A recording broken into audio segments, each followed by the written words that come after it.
ॐ नमः सिद्धेभ्यः।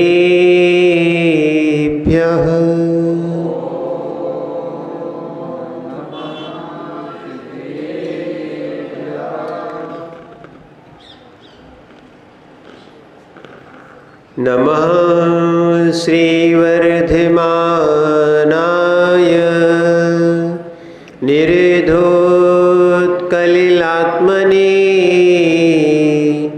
सालोकानां त्रलोकानां यद्विद्यादर्पणायते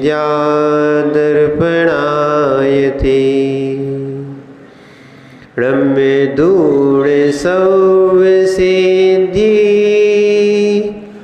झाणोत्तम खवददीह संसारे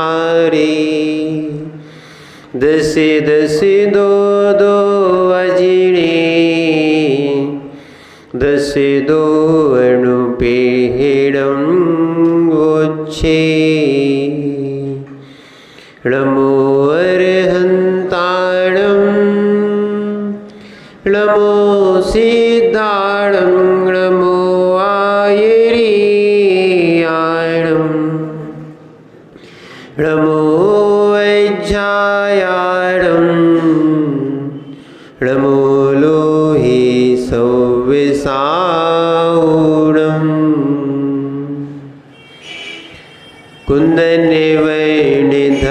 कुन्दनवैणिधवल्गति सम्यक जिनका धाम है श्री गुरु विराग को सत बार प्रणाम, सत बार प्रणाम, सत बार प्रणाम। जय बोलिए अनंतानंद सिद्ध परमेष्ठी भगवाने की, देवाय देव इख जड़शे आदिनाथ भगवाने की, देवाय देव इख जड़शे चिंतामणि पार्श्वनाथ भगवाने की, देवाय देव इख जड़शे शांतिनाथ भगवाने की, देवाय देव इख जड़शे वर्तमान शासन नायक भगवान महावीर स्वामी की, परम पूज्य आचार्य भगवान कुंद कुंद स्वामी की, परम पूज्य आचार्य भगवान समंत भद्र स्वामी की, परम पूज्य आचार्य श्री आदि सागर जी महाराज जी की, परम पूज्य आचार्य श्री विमल सागर जी महाराज जी की, परम पूज्य गणाचार्य गुरु विराग सागर जी महाराज जी की,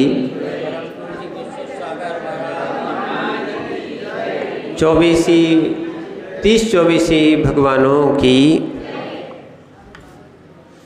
वो चेतनात्माओं, हम सभी पाप क्षय के हेतु, कर्म के निवारण हेतु, मोक्ष की हमारी प्राप्ति हो, कर्म की हमारी निर्जरा हो, इस भावना के साथ हम स्वाध्याय भी करते हैं, हम पूजा भी करते हैं और निर्ग्रंथ योगी स्वाध्याय और साधना भी करते हैं। ये सब साधन जो है सीधा सीधा इतना ही है कि हमारे कर्मों का क्षय हो। क्या है? जो भी क्रियाएं की जाती हैं सारी भक्तियों में लिखा है, दुख खो कम्म खो गोहिलाओ सोई गणम समाहि मरणम जिन गुण संपत्ति हो मच्छ। इसीलिए श्रावक को भी और साधुओं को भी, दोनों को एक साधना का पथ है।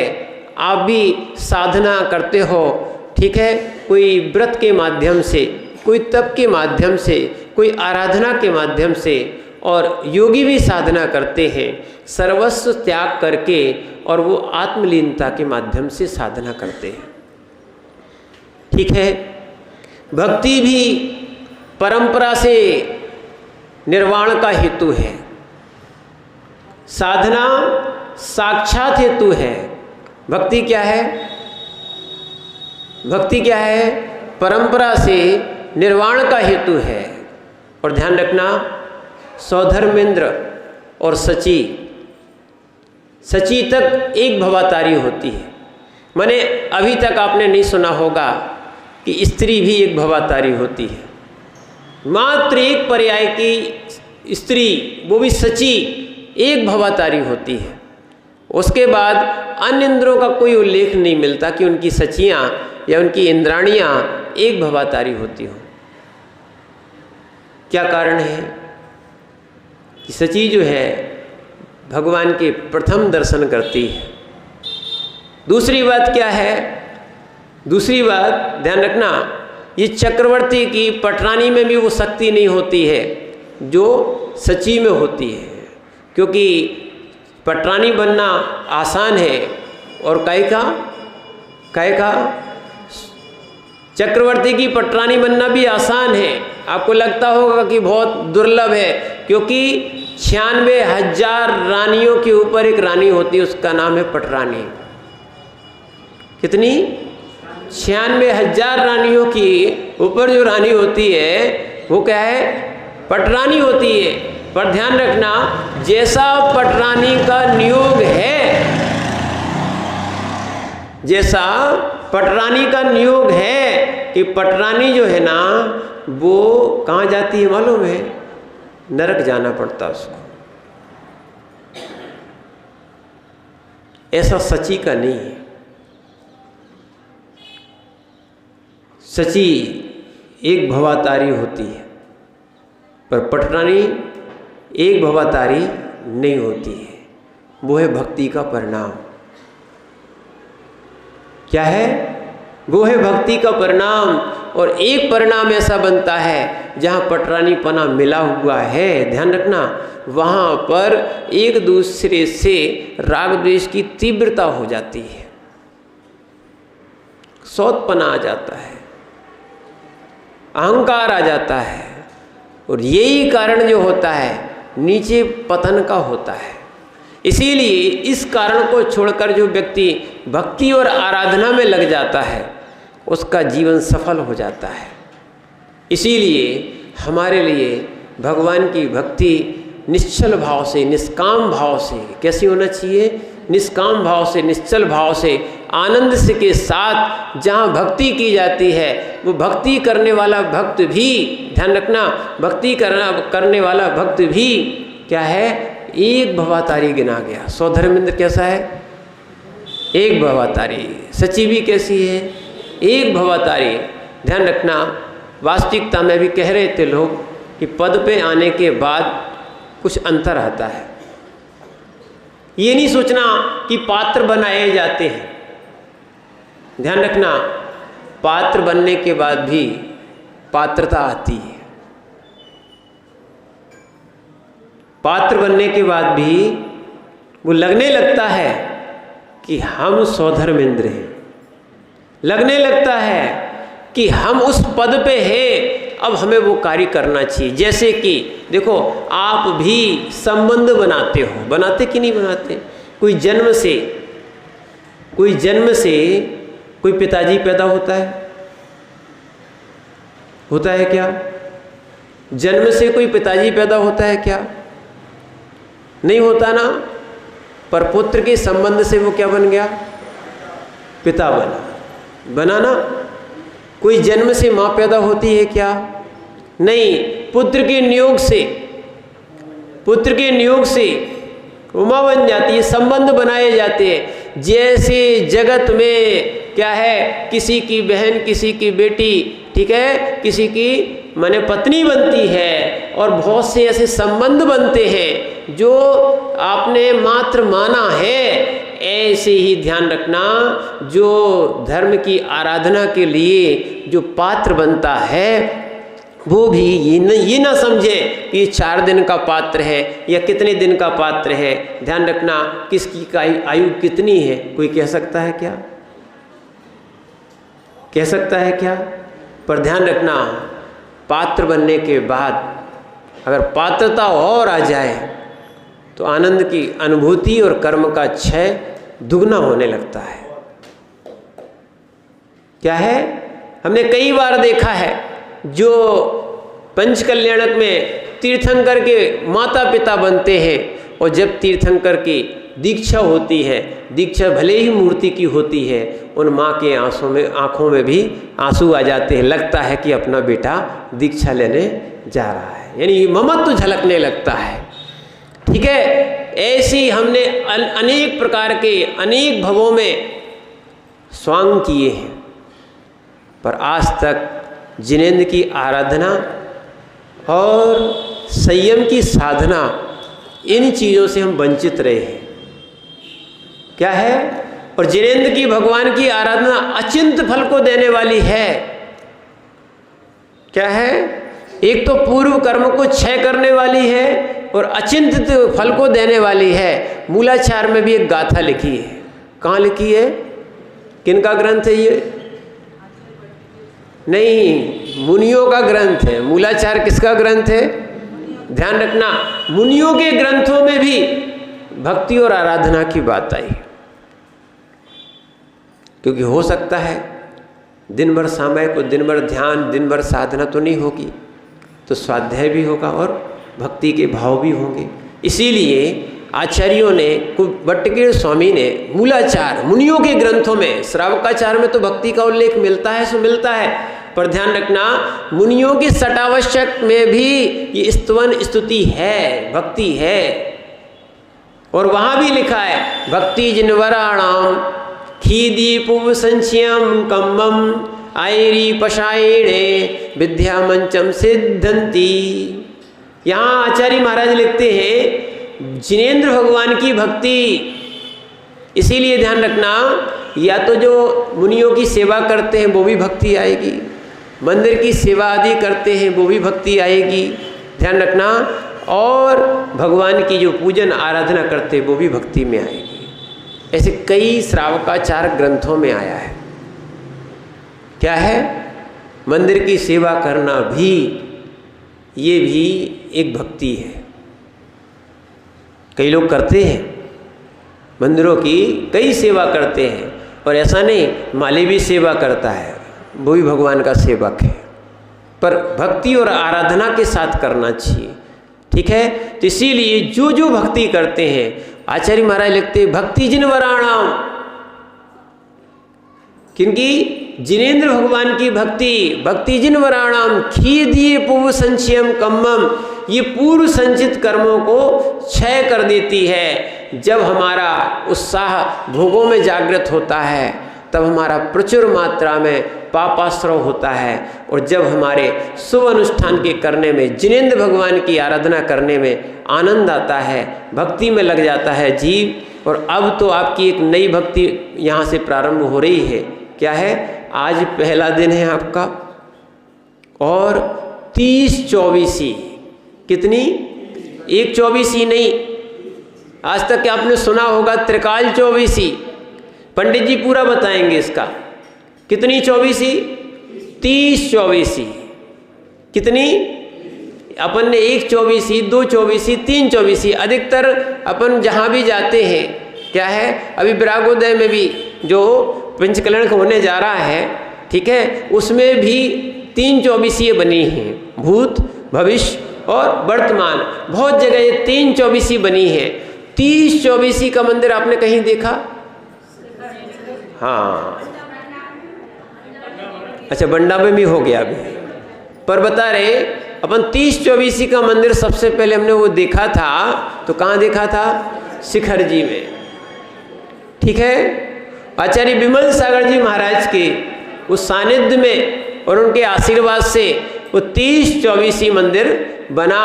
और नियोग देखना पंडित जी, आचार्य विमल सागर जी का दूसरा चातुर्मास मुनि अवस्था का पन्ना नगर में हुआ था।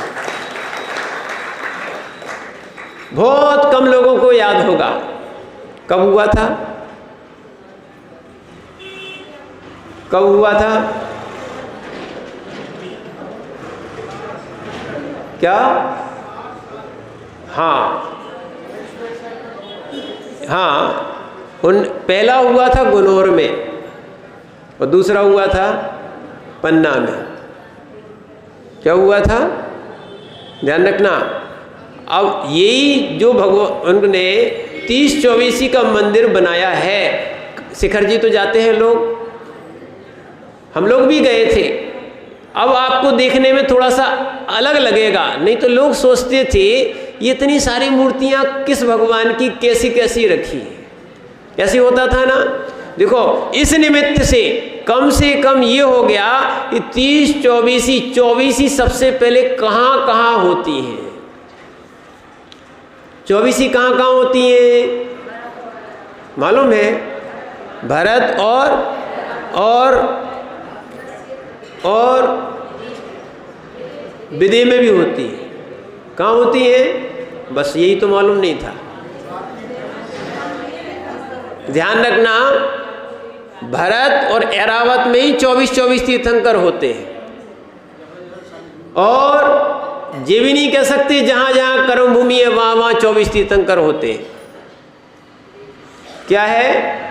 क्योंकि विदेश क्षेत्र भी कर्म भूमि है, कोई भोग भूमि नहीं है। इसीलिए जो है 24 यानी कहाँ होती है? ना कम होते हैं ना ज़्यादा होते हैं। 25 तीर्थंकर हो सकते क्या? नहीं हो सकते हैं। 25 तीर्थंकर हो सकते क्या? अच्छा, विदेश क्षेत्र में 25 तीर्थंकर हो सकते कि नहीं?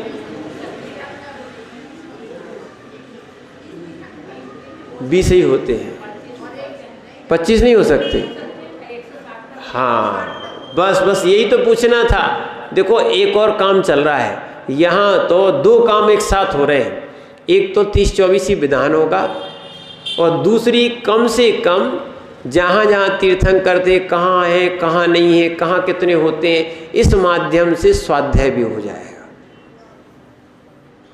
25 तीर्थंकर हो सकते हैं कहाँ? विदेश क्षेत्र में। कितने हो सकते हैं? 25 क्या 160 तीर्थंकर होते हैं। कितने होते हैं?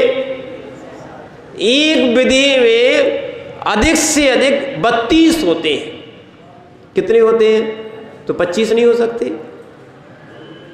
कम से कम 20 और अधिक से अधिक एक विधि में 32। विदेश क्षेत्र कितने हैं? 5।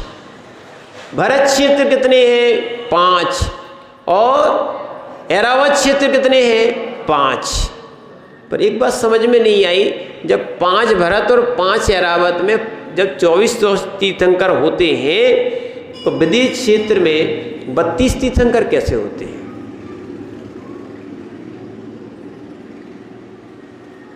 और एक और ध्यान रखना, यहाँ जब 24 तीर्थंकर की बात की जाती है भरत और ऐरावत में, वो एक साथ कभी नहीं होते।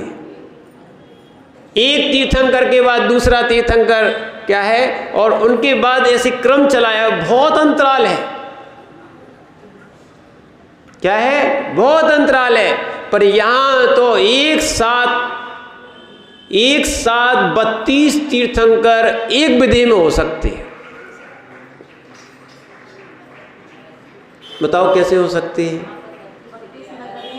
बहुत बढ़िया, स्वाध्याय जो करेगा उसको मालूम पड़ेगा। जैसे भरत क्षेत्र है ना, ऐसे विदेश क्षेत्र में क्या है, 32 क्षेत्र अलग अलग है।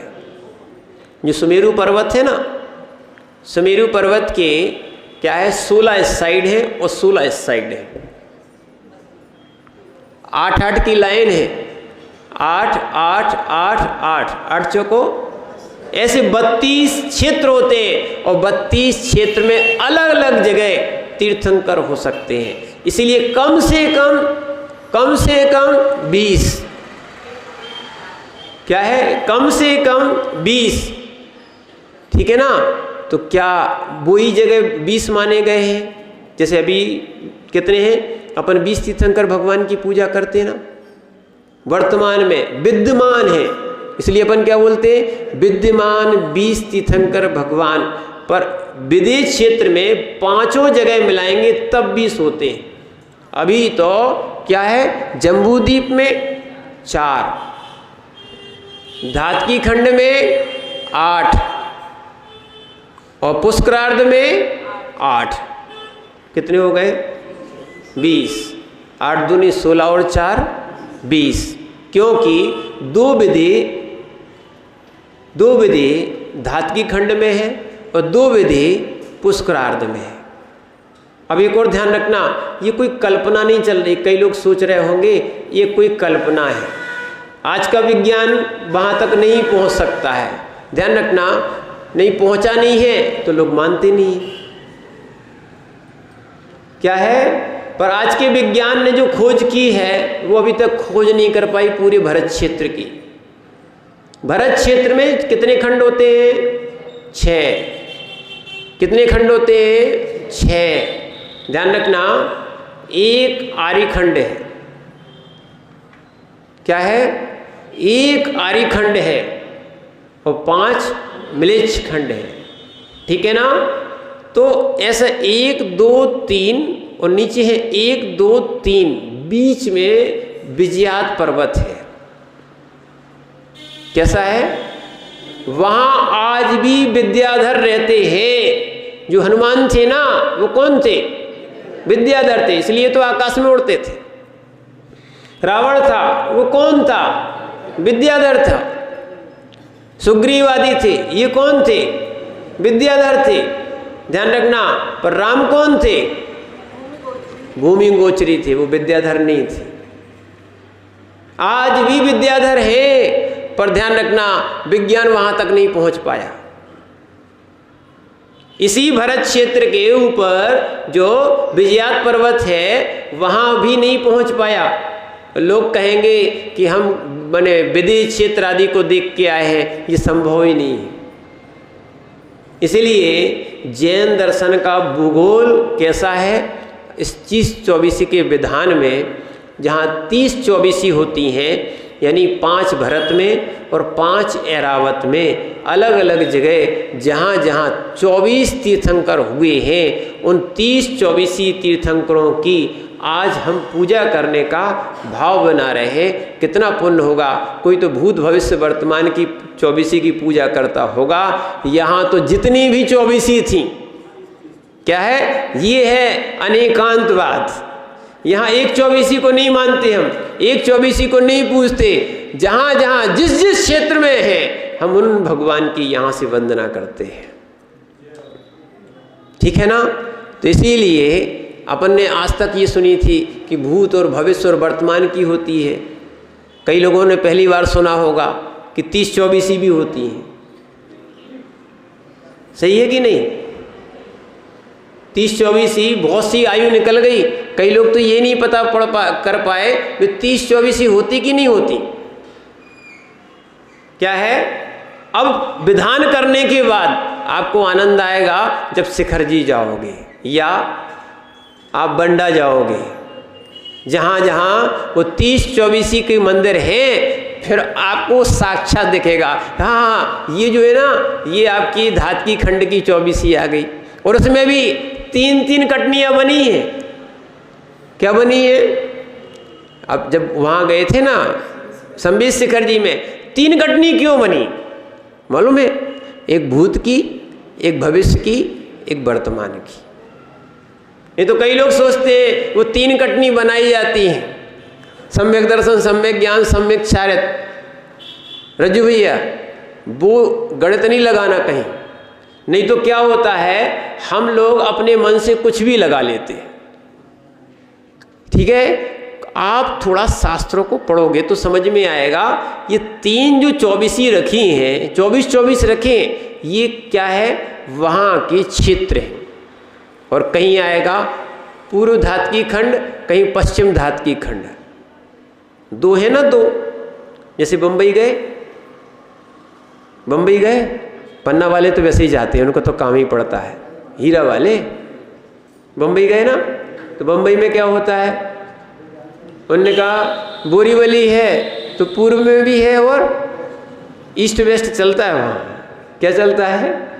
ऐसे ही आपको धात की खंड में भी क्या मिलेगा? ईस्ट वेस्ट चलेगा। क्या है? 2 है ना, 2 भरत क्षेत्र है और 2 ऐरावत क्षेत्र है। तो इसीलिए ये एक तरफ पूर्व में है और एक तरफ पश्चिम में है। और उनमें अलग अलग समय में जो भगवान हुए हैं, हम उनकी आराधना करेंगे। ठीक है? नहीं, अपन को नहीं लगता है कि एक सौधर्मेंद्र एक स्वधर्मेंद्र, ये तो 170 तीर्थंकर के पंचकल्याणक मनाता होगा, पर यहाँ के इंद्र क्या है 24 तीर्थंकर नहीं, कितने हो गए तीर्थंकर अब? 720। कितने? 720 तीर्थंकर भगवान की पूजा यानी पूरे पांच कल्याणों की आराधना करने का अपन को अवसर मिल रहा है। ये बहुत अच्छी बात है। ऐसे 720 तीर्थंकर भगवान की हम आराधना करेंगे। इससे आराधना करेंगे जहाँ जहाँ, क्योंकि हमारा भी जन्म, ये ध्यान रखना, पूरे लोक में ऐसा कोई क्षेत्र नहीं बचा है जो कि इस जीव ने वहाँ जन्म ना लिया हो। सब तीर्थंकर अपने हुए कि नहीं हुए? क्या है, कोई पन्ना का महाराज बन जाए, ठीक है, अब छुल्लक जी की दीक्षा हो गई तो कोई लोग कहेंगे नहीं हमारे महाराज है, जैसे विश्व सागर जी को भी बोलते, क्यों? उनकी भी यहाँ पे दीक्षा हुई थी, तो उससे भी क्या बोल देते, ऐसी जहाँ उनकी दीक्षा हुई है या जहाँ उनका जन्म हुआ है आप वहाँ भी रह के आ चुके हो। अपन सब ऐसा लोक का कोई भी कोना बाकी नहीं है जहाँ पर इस जीव ने जन्म मरण ना किया हो। इसीलिए अब सारे जितने क्षेत्र थे उन सब क्षेत्रों के तीर्थंकरों की आराधना करने का अपना एक वास्तविकता में बहुत अभूतपूर्व पुण्य जागृत हुआ है, और वो भी अष्टानिका महापर्व के अवसर में। कल पंडित जी बहुत अच्छी बात बोल रहे थे, लोगों ने सुन नहीं पाई शायद, मालूम है?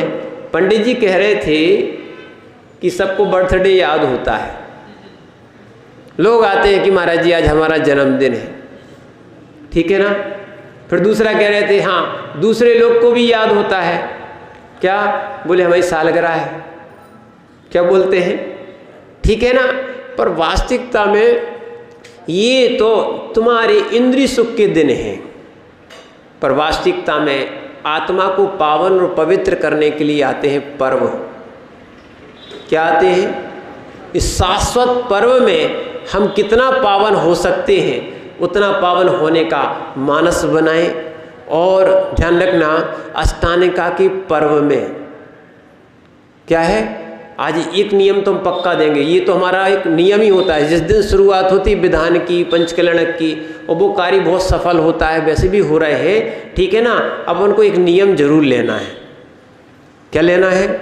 जब तक पर्व चलेगा, क्योंकि हम बता दे रहे हैं अष्टानिका के पर्व में क्या है, ये रामायण वाला राम और रावण का युद्ध चल रहा था, उसी समय क्या हो गया, अष्टानिका आ गई।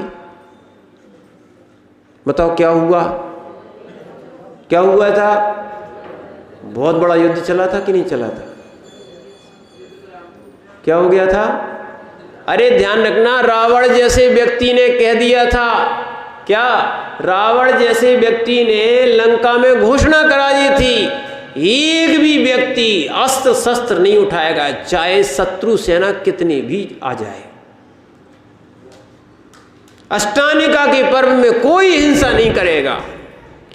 क्या बोला था? अष्टानिका के पर्व में कोई हिंसा नहीं करेगा।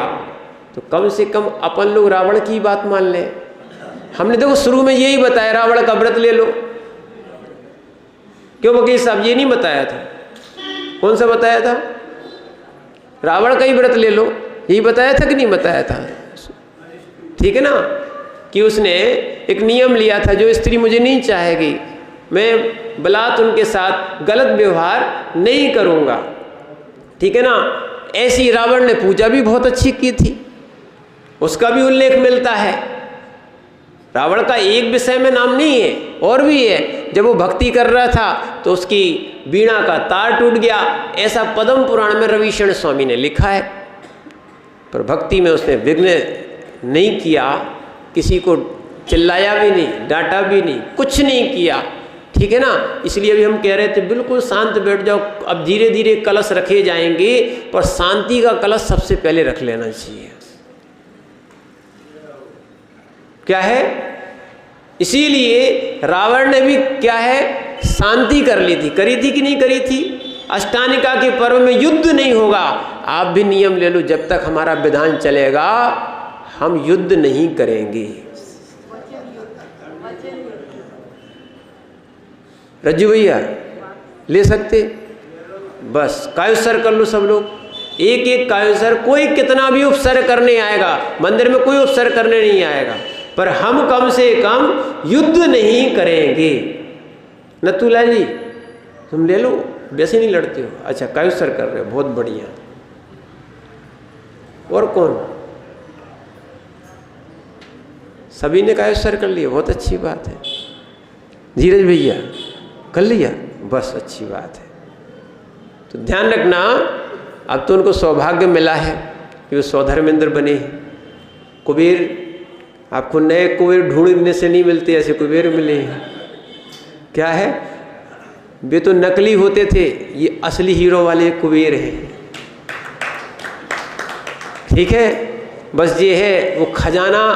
अब देख ले, गुणों का खजाना देख ले।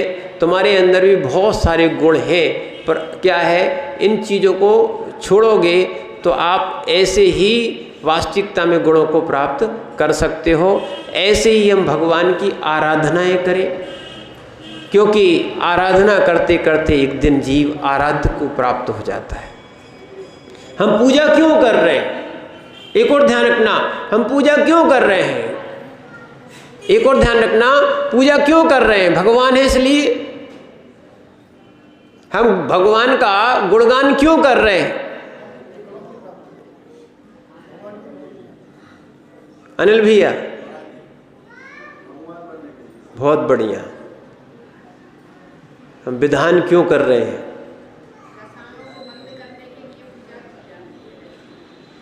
नहीं, मूल उद्देश्य ध्यान रखना। मूल उद्देश्य है हम स्वयं पूज्य बनने के लिए। पूजा क्यों कर रहे हैं? हम पूज्य बनने के लिए। आज थोड़ा सा पहला दिन है आपका, थोड़ा लंबा समय खिंच रहा है, पर कल से अपन क्या करेंगे? क्या है, जो व्यवस्थित, क्योंकि आज की क्रियाएं थीं, कुछ आवश्यकताएं थीं, और हमने कहा था ये अच्छा है, पंडित जी विद्वान हैं, उन्होंने एक काम नहीं हो रहा था जो वो भी करवा दिया, घट यात्रा भी करा दी। क्या हो गई? मैंने पूरा विधिवत काम आपका प्रारंभ हो गया। आज थोड़ा सा विलम्ब हो रहा है, फिर अपन कल और इस विषय में देखेंगे। और जो भी पात्र अभी बाकी रह गए हैं, जिनको बैठना है, बड़े आनंद के साथ, अभी तो कम लोग बैठे हैं, अब और ज़्यादा जिनको और बुलाना हो सब लोग बुला के उनको बैठने का प्रयास करें। ये हमारा कर्म क्षय का हेतु है। देखो, भगवान की पूजा करने से भी भगवान बनने वाले नहीं हैं, वे तो भगवान बन ही गए। हमें भगवान बनना है, इसीलिए हम भगवान की आराधना और पूजा करने आए हैं। और भगवान बनने के लिए भगवान के चरणों में बैठना परम आवश्यक है। वास्तविकता में हमें ऐसे गुण प्राप्त करें कि हम भी एक दिन पूज्य बन जाएं, और अपनी पवित्र भावनाओं के साथ हम भगवान की निर्मल भावनाओं के साथ, बिना युद्ध के साथ। कायोत्सर्ग तो हो ही गया ना? महिलाओं का चलेगा कि नहीं चलेगा? बंद हुआ कि नहीं हुआ? महिलाओं ने कायोत्सर्ग नहीं किया, कर लिया कि नहीं किया? महिला मंडल के दो ही ग्रुप, 3 ग्रुप कितने हैं? सबके अध्यक्ष सबसे पहले तो कायोत्सर्ग कर लो, कि जब तक हमें ये दीक्षा के दिन भी दिलाना चाहिए था, पर हम भूल गए थे। ठीक है ना? पर हमें क्या मालूम था, इसीलिए हम आपसे कह रहे हैं अभी इसे कायोत्सर्ग कर लो कि 8 दिनों तक हमारा कोई भी मन युद्ध, वचन युद्ध और काय युद्ध, 3 प्रकार के युद्ध नहीं होंगे, और हम त्रिकाल चौबीसी की पूजना करेंगे। ओम नमः सिद्धेभ्यः।